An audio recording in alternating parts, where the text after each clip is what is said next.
And just like that, we are back with chapter 48 of the universe according to Mugsy. I am Mugsy the creator, and today is Thursday, October 10th, 2024, and I am just checking in on you people. You know what we're talking about. We're talking current events, culture, and consciousness, not necessarily in that order, but we will touch them all. And how are you folks doing? It is a wild world out there. America is certainly under attack, and it looks like I am in my own bunker. For those of you guys watching, my new studio for the moment, because it looks like I'm a hostage. For those of you just listening to the audio, it looks like I am a hostage in my own garage, but I will do what I have to do to check in with you people and explain reality as I see it happening in real time, and we might as well get into it. And it's going to be a rough episode. No question, it is going to be a rough episode for the state of affairs that we are in collectively. As a country, the current events that we are seeing is a reflection of the culture that we have created because of each of our own individual states of consciousness in what we are willing to accept in this world, on this earth, from each other, however you want to put it. And so we might as well start off with some fun, because I want to tell you guys about the fun that I decided to have this October, because with all of this craziness going on that I knew was going to be going on, I thought, why not pile more shit on top of myself? By working in the restaurant industry with a bunch of nutbags in October in this crazy seasonal employment job as a waiter. So let's talk about the different levels of seasonal employment in the food service industry, because I think, excuse me, I think you guys are going to enjoy this. Before we talk about how this country has been destroyed and the war that is currently being waged on all of us citizens, the 94% of people at the bottom of this heap, because you have to figure at least 1%. They own everything and they're doing fine, and they at least employ 5% to keep you, 94%, from waking up or organizing to stop any of the current events that you see playing out before you. So before I go on that crazy rant of talking about where we are collectively, let's talk about something that we can all relate to in some way, shape, or form, because all of us have enjoyed food on some level, this service industry, and there are levels to it.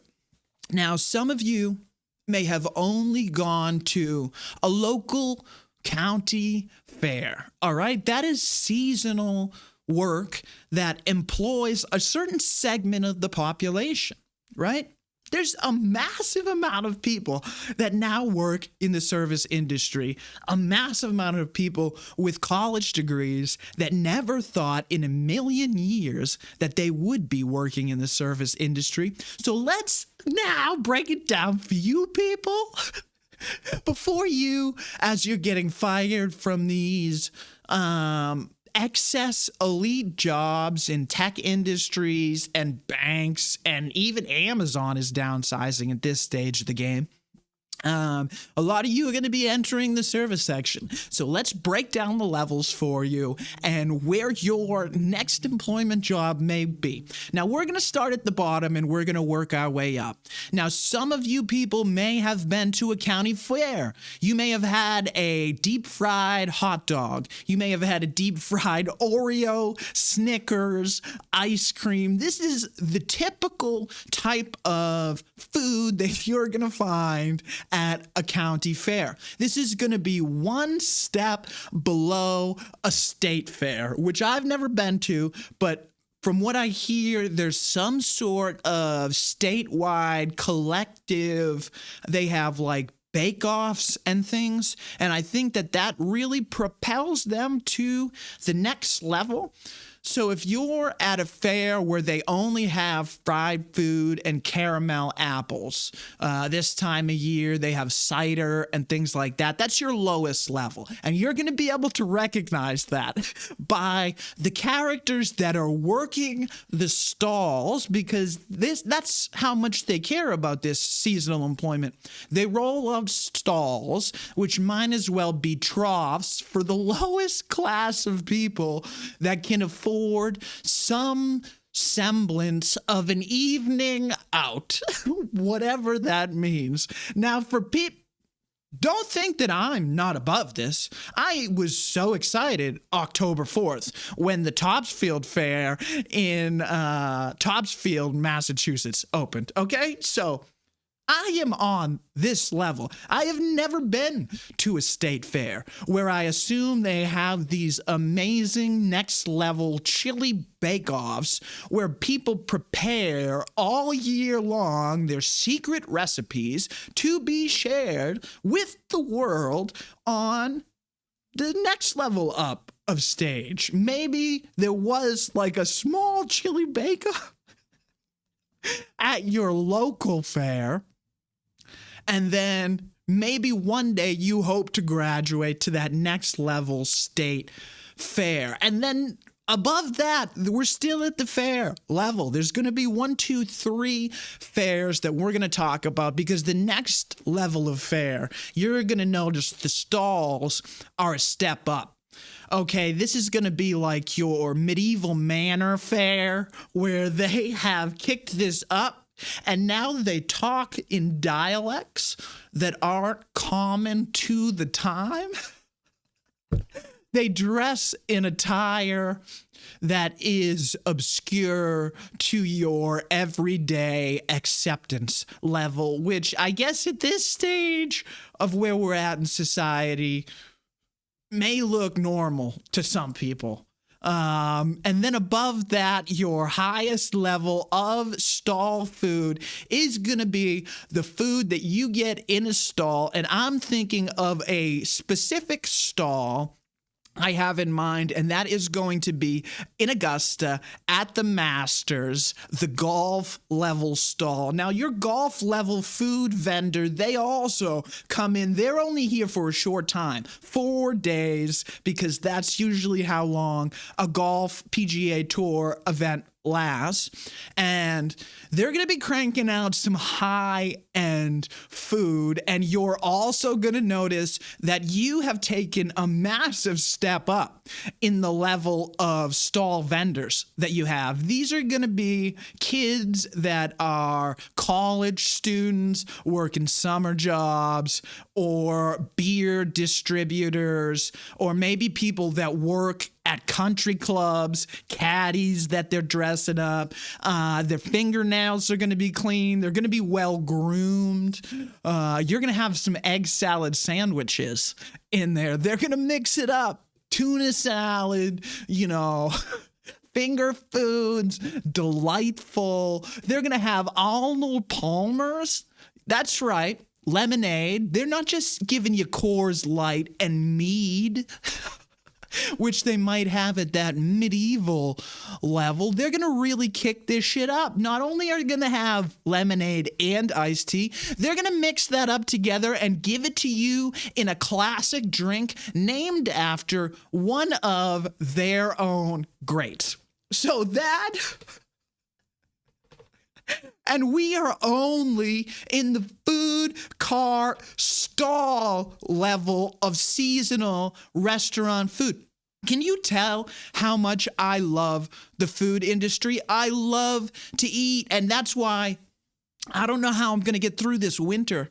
I am so skinny and so fucking cold from running around that restaurant. I don't even want to know how many miles. Back in the day, I used to keep my phone on me with a little pedometer, and I was tracking like 18 miles, and I am doing much further distance. This is all inside, fucking under the hood shit. For any of you people who have actually worked in restaurants, in the fucking food service industry, you know that distance matters. So if you're working in a big restaurant and you got to walk, I don't know, 100 yards to and from the kitchen or the bar, you're going to do a shit ton more walking than if you're working right outside the kitchen. All right? So that's why I'm crushing so many fucking calories. I digress. So let's kick it back up to your seasonal restaurant industry. Now, Salem, Massachusetts is its own particular niche that we are going to dive into a little bit more. But before I get into that, I want to walk you through the rest of the levels. So I'm going to put Salem right here in this middle ground, this area that's still trying to figure itself out, relatively new.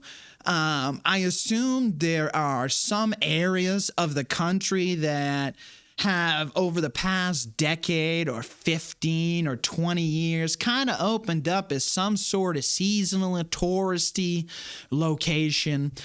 Salem, Massachusetts being chief among them. And in their infancy of this seasonal industry, they haven't really figured out their niche yet. Or maybe they're big enough that they're going to serve a couple of really unique niches, just as some of these more high-end places get. Now, some people have enough money to live somewhere for a season. So you'll know this by a lot of elderly people that you call snowbirds. They go down to Florida for the winter, and just like places that grow for a certain season, there's going to be a group of people that go down there and cater to that clientele. Now, that clientele, the elderly fixed income, being the lowest budget on this high-end affordability to be able to live somewhere for a season. Ironically, Marblehead, Massachusetts, right next to Salem, Massachusetts, is also a very seasonal town where people come in, can afford to stay for a summer, where the weather is nice. Live somewhere else for the winter where they have to work, whatever. Enjoy this sailing. There's a bunch of fucking sailing, big Bahamas sailboat races that go out of Marblehead. Clearly, I am not elegant enough to understand even the vernacular to really be able to discuss that industry appropriately, but I do have a friend, my buddy Murda Mace, the banker, CFA, who I would love to invite on the program down from Bristol, Rhode Island, who may be able to enlighten us a little bit more. Again, I'm digressing. I can't even tell a story.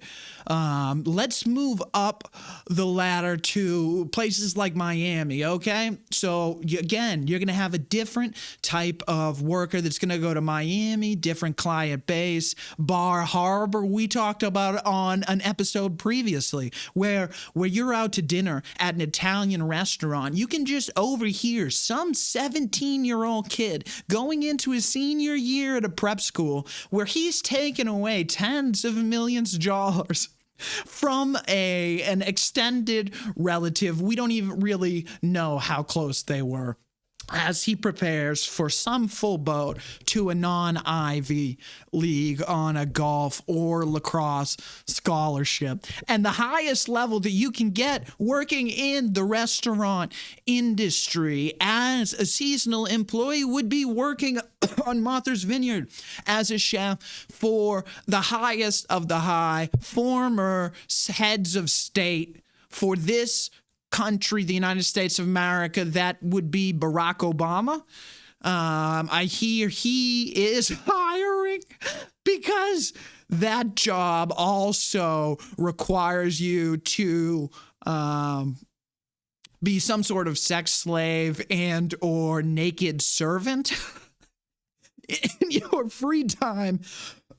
This is all alleged speculation due to the obvious hearsay of the stories that have come out about working in that industry at that level. Obviously, I have not reached the pinnacle, which I hope I never do, because I decided that I was going to work in Salem in October because I thought it was going to expose me to some fucking audience that apparently isn't fucking out there.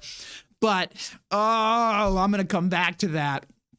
I'm going to come back to that after we talk about the restaurant industry in Salem. So this is the third restaurant that I've worked at in the industry. Each experience has been completely different. Each level, it gets kicked up a notch because there are only so few levels of waiters, right? If you work in the service industry who've actually worked at a restaurant where the entire time it is nonstop, you have to expect that something somewhere along the line is going to break down, and you have to trust that the people that you have put in place have figured out enough workarounds to be able to handle the clientele volume and the process breakdowns that are going on so that you can get everything back online and in order to continue the churn of what is a non-stop line around the block, drinks, bars that never stop,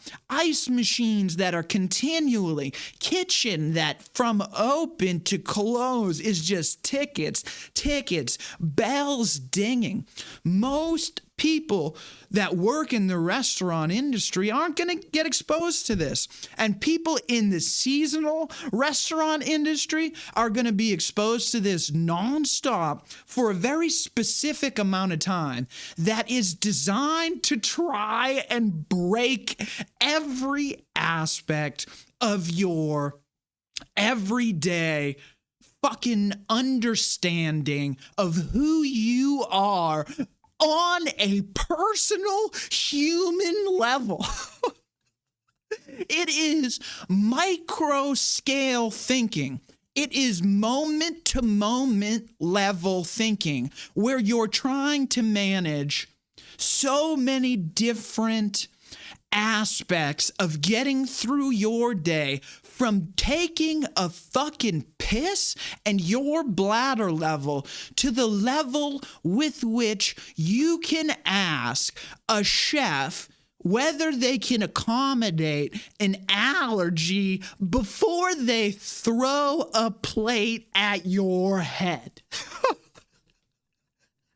Okay, that's what we're dealing with. So I've worked for people straight out of Ireland that drink the whole day to get through it. Non-stop yelling and screaming where they do no modifications to anything on the menu. If you fucking order a burger and you don't want fucking tomatoes, you take it off. If you have a peanut allergy and our food is fried in a peanut fry later, then don't eat the French fries and only eat the bun. And that's certainly one way to get through it. I've also worked at a martini bar where there's no disguising what you are here to accommodate. We are here to accommodate martinis and high service level high-class cocktails that we are going to take a couple minutes to make sure look pretty. So while you're in Salem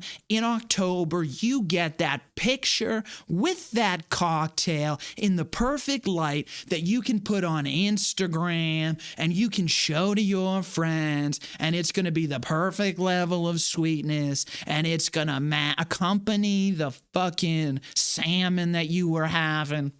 Now, where you don't know, right? I'm at the Village Tavern and I love it. I feel so comfortable talking about that place live now in October while we're in the middle of the shit, because I feel comfortable with where they are at, right? And all the people that I work with and all the insanity that we are all going through together right now, because you never know what's going to happen when you walk in the door, when the clock goes from September to October. I was in there September 30th and everything was fine, but somehow I walk in there October 4th. I come in the back door to the kitchen and I see one of the busboys just sitting. If you guys have worked in a restaurant, you know the kitchen is 1,000,000 degrees.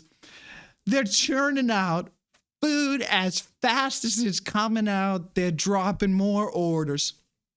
And the busboy is just sitting there. He's sitting there behind the dish machine, getting soaked with like ricochet, dish stuff that's coming out of the machine. And he's sitting in front of the ice machine, and the ice machine is just open. So it's clearly broken, and he's just got bags of ice sitting in front of him. And he's just got this distraught look on his face. Like he has no idea what he should be doing. He doesn't know what to do next. And he's just hitting this ice bag with a hammer. And I'm just like, hey, Mikey, what's going on? And he's just like, oh, hey, what's up? I'm just getting the ice ready. So immediately you walk in and you know, fuck, the shit has hit the fan. And so I get out of the kitchen and I get into a restaurant that's packed. Everybody's running around like chickens with their heads cut off. There's no ice in either of the ice machines. The waiters are fucking rolling roll-ups to get silverware ready as fast as they can. So I'm letting them do that.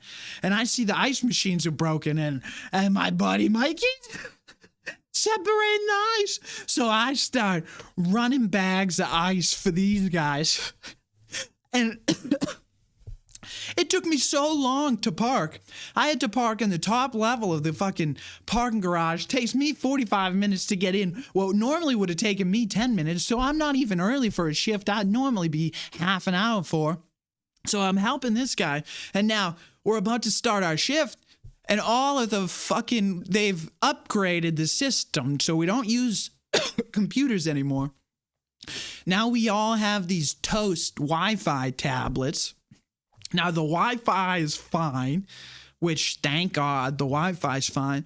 But for some reason, somebody unplugged these things last night, so they're all running out of battery. So you fucking take in an order, you got to run back, put the fucking thing on the charger, let it get enough juice, take it off the charger, put the order in, charge the thing, bust the table, come back, get it for the next order. Oh my God. So now they tell me to go out and start taking orders with pen and pencil. So what the fuck am I going to do with that? I mean, we're already doing 100 yards to and from kitchen and bar as it is. Now we're doing 100 yards. We're working on a stage. Now, maybe some of this is me. I'm willing to say, fuck this. Maybe I'm a good podcaster. Maybe I am the fucking world's worst waiter. So perhaps I am a little bit out of sorts when I walk into this fucking place. And I'm working out of a room where we're using soda machines I've never used before immediately when I come in. they start yelling at us about breaking down soda machines at the end of the night. And I'm like, what the fuck are you worrying about breaking? Your entire restaurant is on fire. We'll take care of that at the end of the night, okay? So, oh, and a lot of this has been resolved, but there's just, you can't prepare for the level of insanity. We got no kids' cups. We're running out of everything. There's no napkins. Oh, some of it you prepare for mentally, but this, I guess this place is just a different level. And so I don't know what they usually do, but it seems like they are trying to live in this sweet spot right in the middle where they got the food stall stuff outside where they're serving literal food stall, chili dogs, hot dogs, and chili. And then they're running most of their menu where they're still running modifications at this point. We will see if anything changes as the month goes on. I was phenomenally impressed with the improvement over the first weekend coming back into the kitchen, seeing the executive chef and the sous chef take charge of the kitchen, which I was unaware is fully monolingual, and that language is not the language that our executive chef and sous chef speak, which is a whole different level. At the same time, currently, in the middle of all of this chaos, this energy that I'm trying to feed off this month for the podcast, we are training not only people in the dish room and food runners and wait staff and hosts and bus boys and wait staff and bouncers and management. This is just the perfect storm of chaos. We got people that are getting fired because they are just malfunctioning, from what I hear. I do my best. I do my goddamn best to keep my head down and work while I'm in there, but even I seem to not be able to stay out of the fray. And we got people that are just quitting, who seemingly have made it through quite a struggle to get to the point where you have the opportunity to make money hand over fist, to work as much as you want, because clearly they are trying to hire more people. And at this stage of the game, you decide to say, no, this is too much. The thousands of dollars now that people are throwing at me are too much to put up with this same shit we were dealing with not a week ago. It just doesn't make any sense. And I'm so glad we talked about this for so long. Oh, all of you guys out there that I am in the weeds with every day. And all of you that have ever been in the weeds yourself with me somewhere else, I am trying to be the one to try and come in there with that energy and reinvigorate you guys in some way so that we can all make some money and get through this shit season together so that we can enjoy the spoils of working in this seasonal industry where we put up with such crazy bullshit so that we can take some time off to ourselves to just enjoy fucking time and energy. And whatever we have chosen to fucking study or work on ourselves or enjoy time with family or fucking take care of our health or get a new car, right? Upgrade our lifestyle. Whatever the hell reason you have for being in the middle of this shit, I am here with you, all right? If this is the first time you've seen this broadcast, before we got to chapter 30, we were talking about fucking explaining space-time equals MC square, the holy fucking trifectas that divide space and time, length, width, and height, past, present, and future. We've been breaking down these concepts.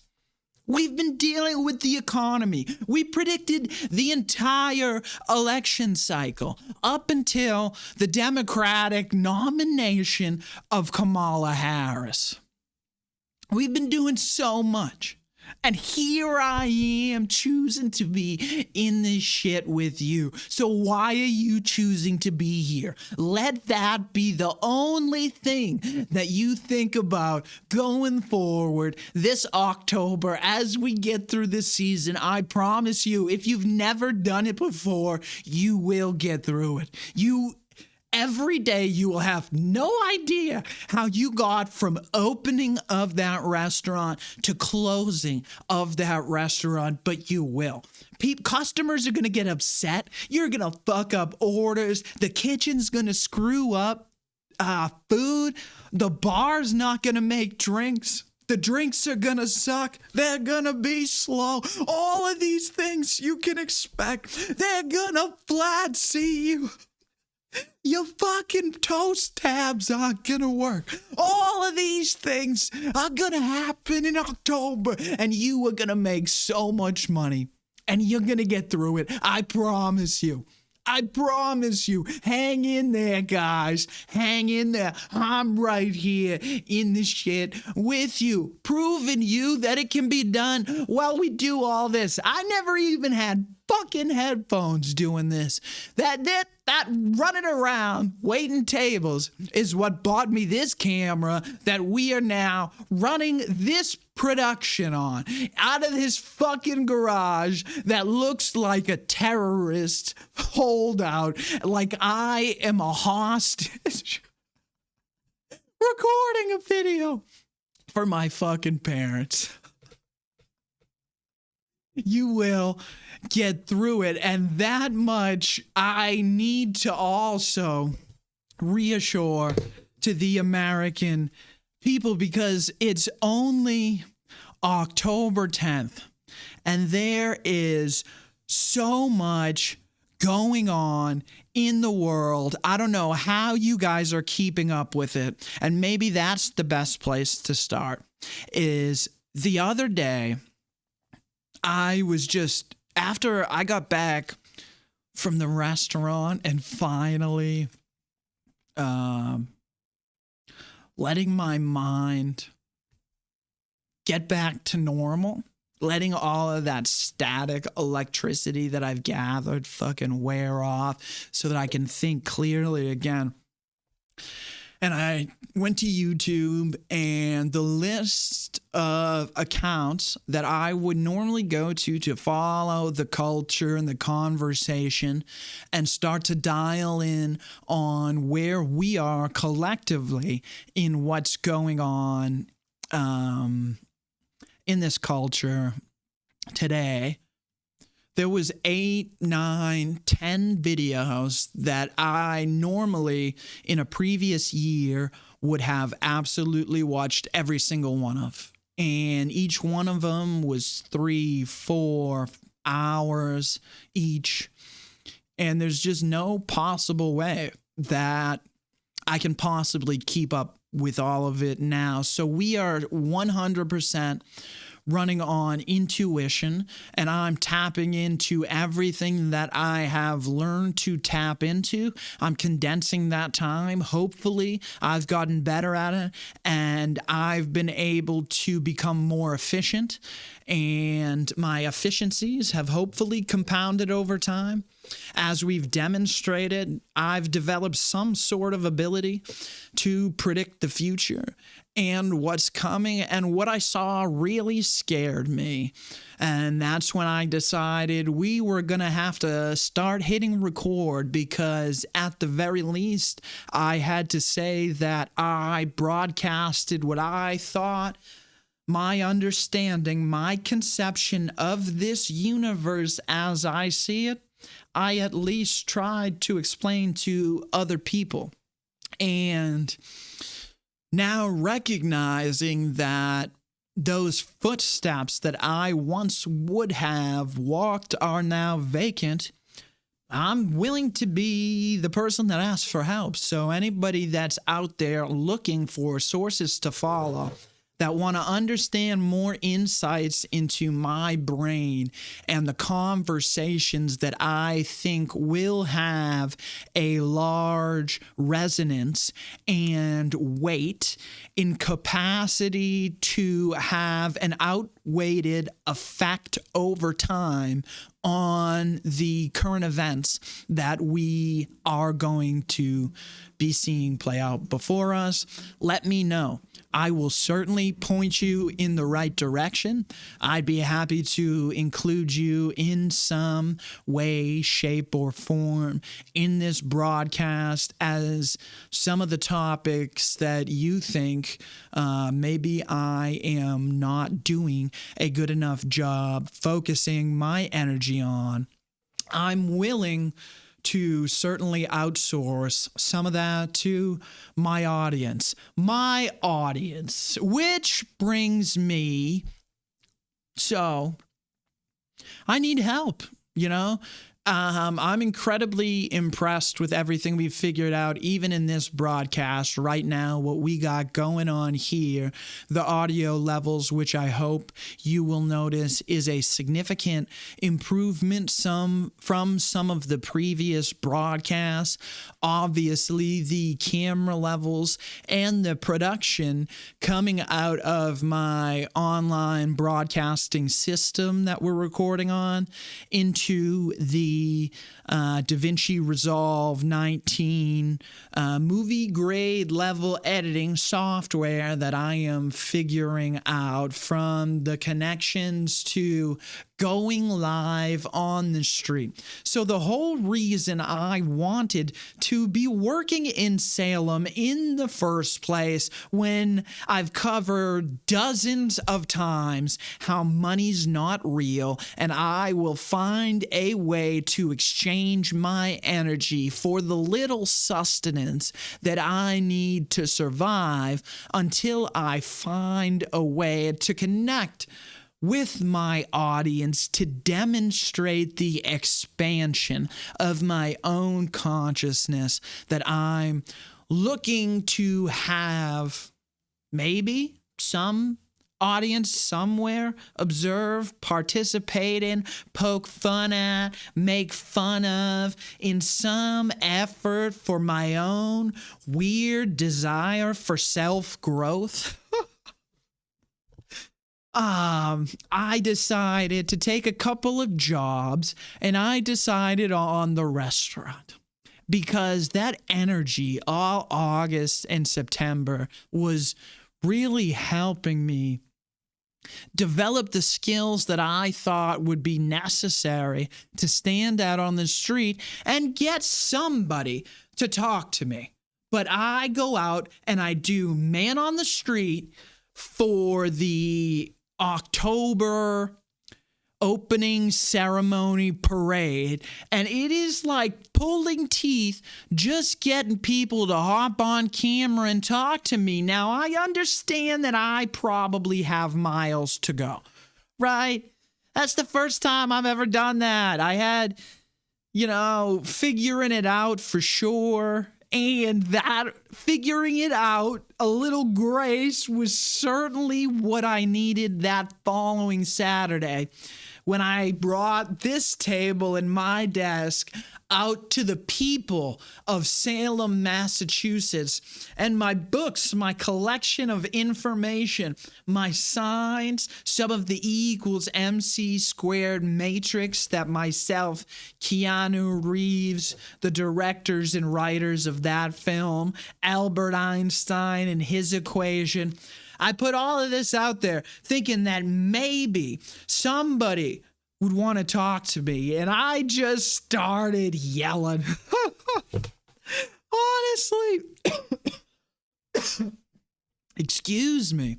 I just started yelling. I started talking. I started with being silent, but everybody was just looking at me like I had 3 heads. So I figured I might as well give them a reason to look at me like I got 3 heads, and I started yelling just, the things that we talk about on this broadcast, the current events, the cultures, the consciousness, how it all ties together. And thank you to the very few people who took 5, 10, and a couple of them 15, 20 minutes to have a discussion and a conversation.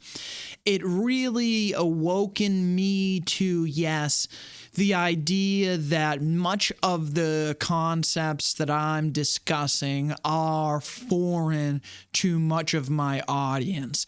And while some of the words you notice when I say them in people's eyes, like energy, frequency, vibration, and Nikola Tesla, when I say these things, people's eyes light up and they look over and they see something, but they don't know what to do with it. No one has told them that I am someone who can talk with some knowledge and authority on these subjects and help them recognize that they already have a grasp on these concepts and these subjects. And if they just apply them a bit to their everyday life, then they'll just have a greater understanding of what's going on. I know that we won't see the current events that I am seeing and we are collectively seeing when people start to acknowledge the energy, frequency, and vibration and what that means in people's everyday lives. Now, I failed horribly to articulate myself in that way last Saturday. That is why I say I definitely need grace from my audience in that respect, but my audience isn't here yet. So in another respect, fuck you. We're just going to keep doing this thing until somebody actually tunes in. And let's actually start digging into this. So it can no longer be looked at as downplaying, saying that we are now at war.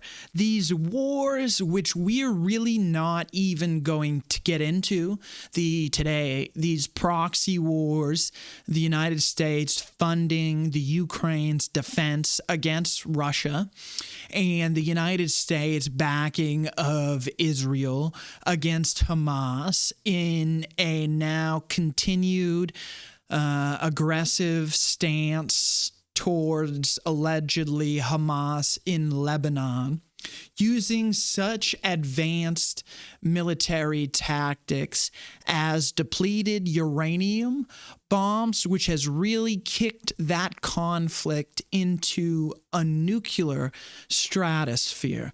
Those are things that we're really not even going to get into today because there needs to be a focus on the American people and the current events that they are now seeing play out for them this October, and some of the attacks that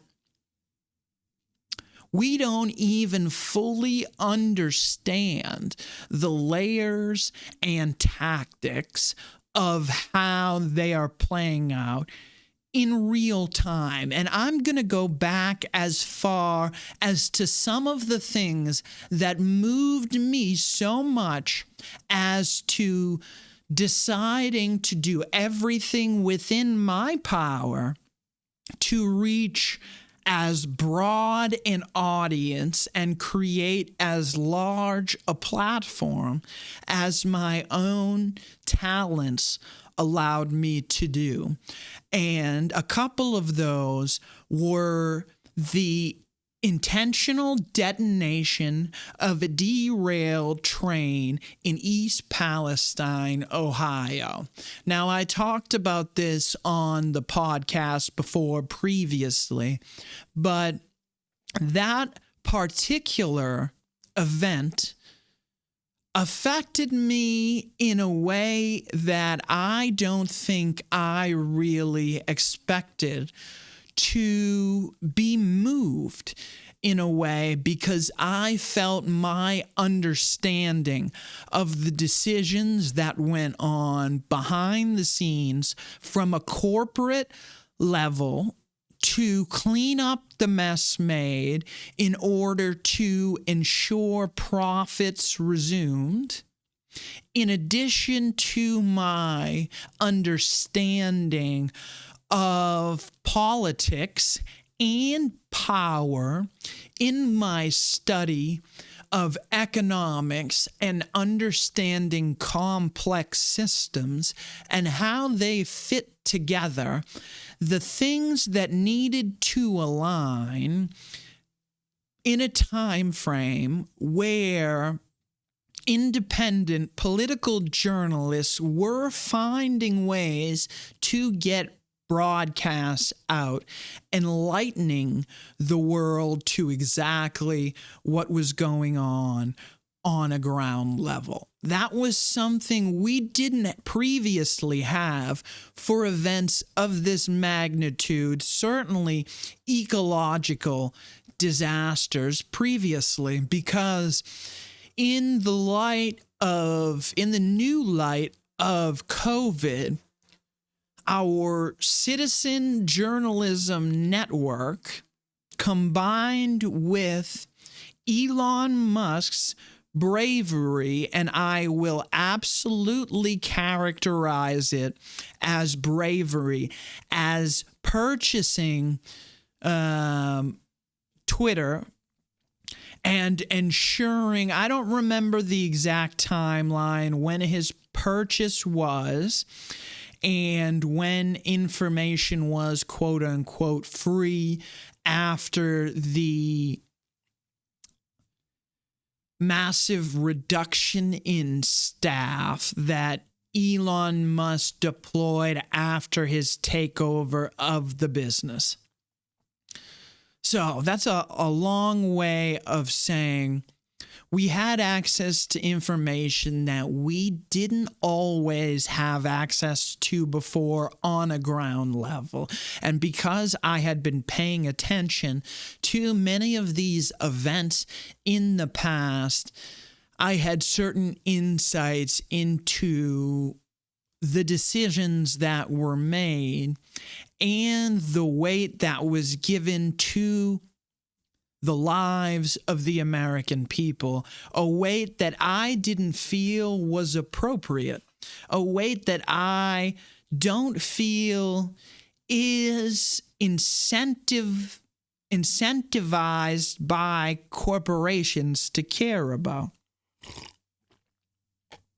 Because ultimately we are talking about Fortune 500 companies who have a fiduciary responsibility to maximize profits for their shareholders. There is no fiduciary contractual obligation that requires them to hold in regard the sanctity of human life. And I think at that point, I needed to make a real deviation in my own personal ethical decision making on the path that I was going to lead for the rest of the course of my life. Elon Musk also made that decision, and that was highlighted. If you didn't get a chance to see it, I didn't. I only saw this clip it in the discussion he had with Tucker Carlson in the Tucker Carlson broadcast over his purchase of X, formerly Twitter, and what the incoming Kamala Harris administration, the current and incoming administration, plans to do to rain down free speech on the American people by placing the handcuffs on social media companies using a lot of the incentive structures that we just discussed. Now, what Elon, the bravery that I talked about, was something I had never read about in any of my previous 20 years studying business and economics, and that was opening the corporate books to independent journalists to search corporate servers for any information unredacted, with the exception of personal, private data of its clients, to these independent journalists so that they could put together the puzzle of what went on between government involvement with private industry inside the social media industry, both during the COVID time and prior. That is something I had just never seen before, and it took an incredible amount of bravery. Now, while Elon is not the savior that I believe many of our culture, many people and individuals in our culture make him out to be, I do think that this is something that he even said, if a certain administration comes in, would make him a political enemy worthy of assassination. I do not think that it is hyperbole to now speak in those terms. So while his decision may have been years in the past, at this time, he is obviously in quantum time still feeling the reverberations of that wave pattern, that is still that energy that's still affecting us in real time. And thank God, because if he didn't make that decision, then I am so afraid to consider the place that we would be in now, and all of the crackdown of free speech that wouldn't allow us to have the discussion that we are about to have about the weapons that we now need to start opening our personal individual consciousness perspective to, because we may actually interact with them in real time. And if we want to not become a victim of the reality that currently exists, we need to educate ourselves and open our mind to the possibilities of the things that may be happening. Because this war that is being waged, the weapons are ones that we may have imagined in our wildest dreams. We just talked about the fact how one of the Middle Eastern conflicts, arguably this entire series of conflicts that are going on now, can be tied to some world war, spiritual war that is going on now everywhere in our entire existence. Most people don't know that that war and that conflict had already gone nuclear, with Israel dropping depleted uranium missiles or bombs on Lebanon. Now, that is the technology that we already know about, and we already understand that our military has been capable since the 30s and 40s. We also know, here's a little quick history lesson, in case you haven't been on social media, on X, or a lot of the people trying to broadcast this information out to you have been in some way suppressed from your algorithm or by the actual social media infrastructure that is controlling the everyday life that you understand, that you're able to perceive, because it's all you see in your everyday life. You may not know the full history of weather modification in the United States and how it dates back to the 1940s in the U.S. Navy and Project Cirrus and moving actual hurricanes and weather patterns. Now, to this day, we understand HAARP, which is high frequency active oral research program, as just a research program, but its capabilities today to use lasers to ionize the atmosphere is the exact technology that would be classified as a weapon of mass destruction, a weather weapon, by the very international treaties of the 1970s, when in the 60s and 70s, the United States was deploying these weather weapons in Vietnam, which was the precise reason that the international courts had to come up with these treaties in the first place, is because these are not works of fiction. These are not things that live in La La Land, the Hollywood world, that we like to condition our mind to place all of these things in a nice, neat little box in. We don't live in that world anymore. It's unfortunate, but until we actually face the reality of what that means, we have no hope of changing the current events that we face in front of our eyes today, which is Hurricane Helene and Hurricane Milton. These two hurricane patterns are distinct for reasons I don't even want to fully go into on this broadcast. But let's talk about each of them in a specific aspect. The first being Helene and the response, or should I say, lack thereof, in many ways of getting aid to the people that actually need it. In many ways, the videos coming out would seem to infringe on the help actual American citizens on the ground are trying to do.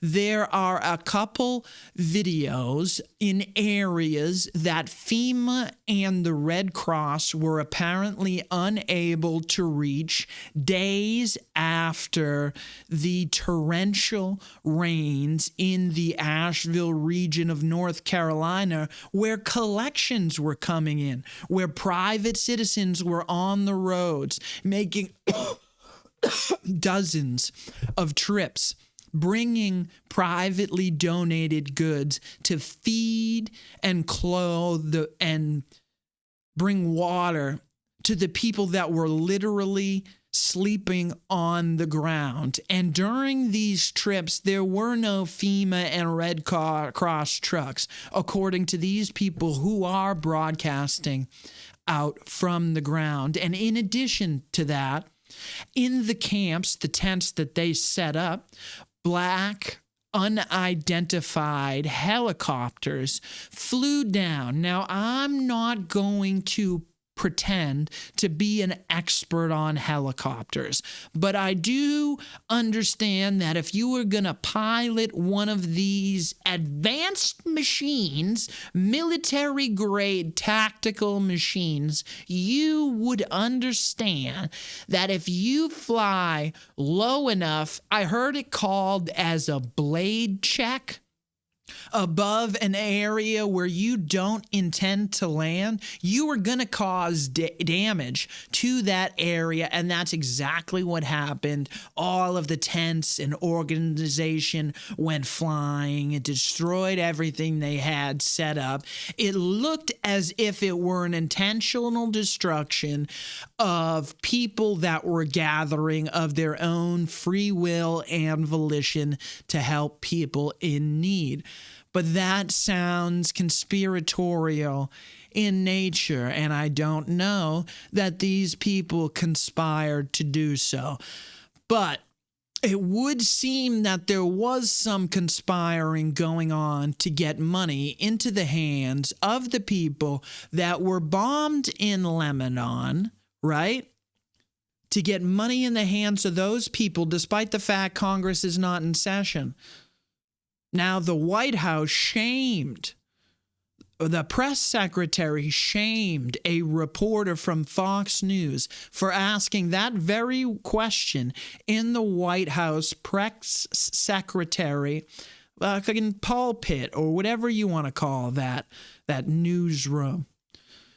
Karine Jean-Pierre shamed this reporter and called him a conspiracy theorist for promulgating this misinformation that there wasn't enough money to go around, while at the same time, FEMA was offering $750 to each household, not even individual affected. So there's a whole lot of hogwash going on. The White House is shaming reporters for asking questions and calling it misinformation that funds we can see being appropriated because of the information that they are releasing to press publications out of that very same office. We are getting jerked around here by the very administration that claims they are going to do a better job of not letting this happen anymore. Now, before we get into that administration, let's talk about this HARP system a little more, and this system of lasers set up in Puerto Rico and Alaska or off the coast. I don't know exactly. If you want to look it up, Google HARP. I am quite sure there is plenty of information on YouTube, Rumble, Instagram, X, Twitter. Now, your ability to find it is going to, well, I'll give you the only website you need. geoengineeringwatch.org if you want to check into any of the documentation of weather anomalies that have been going on in recent times. I would encourage you to check out that website. Now, this HARP system that could be used as a weapon might hypothetically ionize certain atoms in the atmosphere with lasers, which might have the ability to create a hurricane somewhere where hurricanes don't usually become created, because these are just high pressure and low pressure systems that are created, right? Usually off the coast of Africa. But this current Hurricane Milton, right, that's coming out, originated in Mexico. And it seemed to pick up steam right as it hit the Tampa Bay area. And oh my God, the Helene one just happened to be in an area that has mining rich for our fucking batteries. Oh my God, I'm exhausted. I'm exhausted about talking all of this stuff. That's why I can't even get it Exactly right. And it's also disgusting talking about all of the things that line up, all of the possibilities that must be out there, all of the possibilities of the weapons, the things that may have been created, the classified things that have been unclassified, like Project Cirrus, like the Vietnam weapons, like the privatization. Excuse me. And the ability to make it rain weekly in Saudi Arabia. This has the ability to cause droughts, has the ability to cause extreme rain. How can this, as it moves across land masses, continue with assaults of rain unlike anything we've seen in 100 years? Now we're getting these 100-year storms, one after another, right in the middle of election season. I don't even want to start tying that into it because I don't want you to get bogged down. What I want you to do is protect yourself.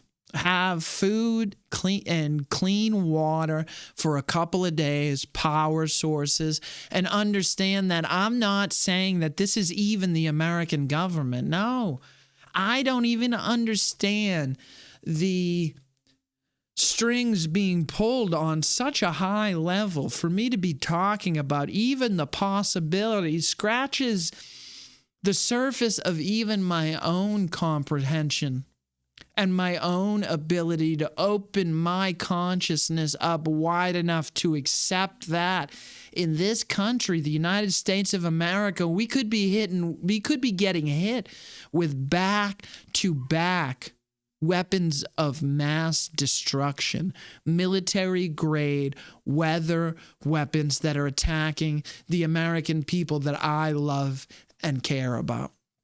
Oh!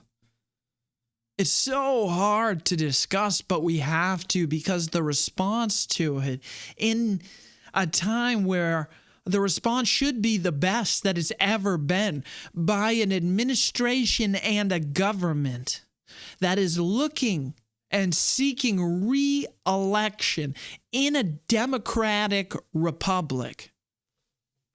Or what once used to be so, because I cannot even believe that we are trying to call Kamala Harris anything other than the face of the political machine at this stage of the game. She chose to finally come out of the dark and do some press. And she went on a series and she did The View, right? And she came out and she said she couldn't think of one thing that she disagreed with the Biden administration on and what they would have done differently. Now, in a time where the American people are hurting so goddamn everywhere, for you to not have one thing that you could critique as vice president of the president, you are looking to secede, to lead arguably the most powerful nation in the world. You can't come up with nothing? And The View's not going to press you on that or really press you on nothing? I just can't get over it. It kills me. It really kills me, because what else press did she do? She was also on C.I. Alex's Call Her Daddy broadcast. Are you kidding me? Alex Cooper. And I can't stand to listen the word salad that comes out of her mouth on every question that she answered. It just infuriates me. Because she can't even give a real answer. And when she does give a real answer, she's giving it to whatever room and whatever answer the people she's talking to wants to hear. And it changes depending on the day of the week and the room that she is in. But she's talking to Alex Cooper, and she says that the reason that she decided to go on the Call Her Daddy broadcast is because Alex Cooper's authenticity. C.I. Alex, who we have documented, came up starting to talk about sex and all of the dirtiness, her personal life, all of the things that she promoted, this lifestyle of sexual promiscuity that she 180 pivoted direction on as she announced her engagement and began becoming the Oprah of the media industry as this big Spotify deal. Money started coming in, and she all of a sudden started becoming an anchor in the Olympics and starting to talk to apparently politicians. Now, maybe this was all in her plan, but if we were to tie the person that she was initially to the person that she is now, I think even she would have a hard time drawing authenticity in that broadcast and everything that it's become. So for Kamala Harris, the least authentic person, a person who's been in politics and political justice as an attorney her entire career, to call you the most authentic podcast is like a slap in the fucking face. And for you to not receive that as such in real time, and for you to bend the knee and kiss this hand that feeds you for whatever money they're given or whatever they are giving you or whatever blackmail they have on you, or maybe you're working for the government. I have no fucking clue, but I find it ethically disgusting, right? I find it morally devoid, whatever the fuck. Oh my God, I am a nothing, nobody peasant, but even I have more self-respect than doing something like that. I don't even run advertisements on this broadcast. I have no income. I do it in the garage for the people that we're talking about. Oh, and Kamala Harris also, we are to find she goes on 60 Minutes to give this Israel response to a question, which is just that word salad soup that we discussed and you know so very well.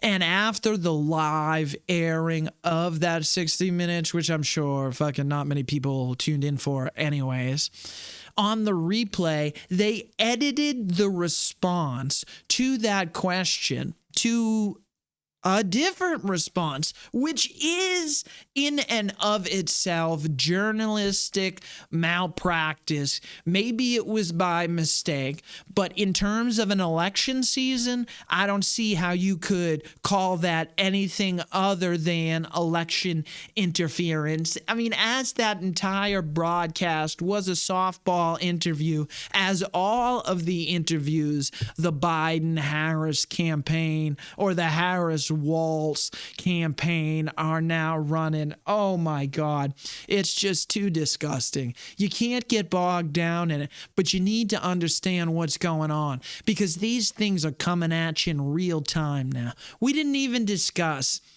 the debates. There's not much for us to discuss in those debates. Those are all lies. That's all misinformation. It's all propaganda.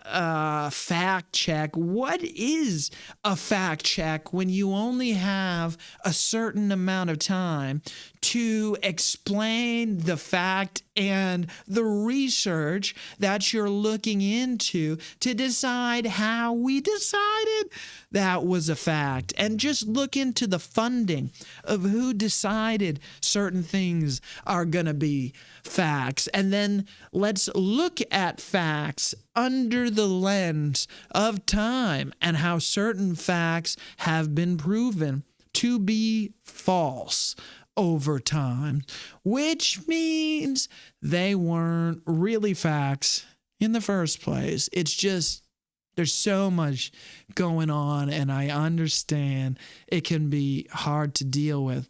So understand that there's a lot going on, and not only is the attack coming from the economy on inflation, a lot of that with the interest rates that we discussed last week in the last broadcast, but now apparently it may be coming from weather modification, weapons of mass destruction that are military grade in nature. All right? And these things are now hitting the American people with a government that is slow to respond if I'm giving them a charitable understanding of what's going on, right? So God, it was great to get back here. I am out on the streets.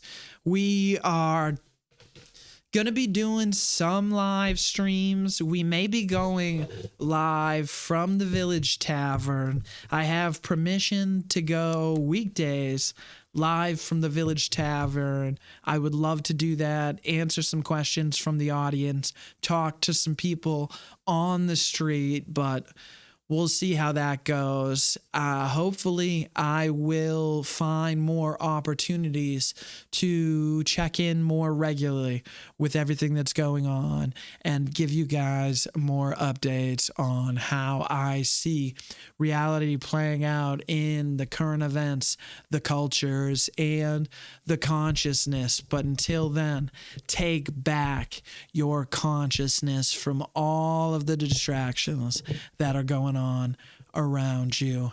I love you. I'm out.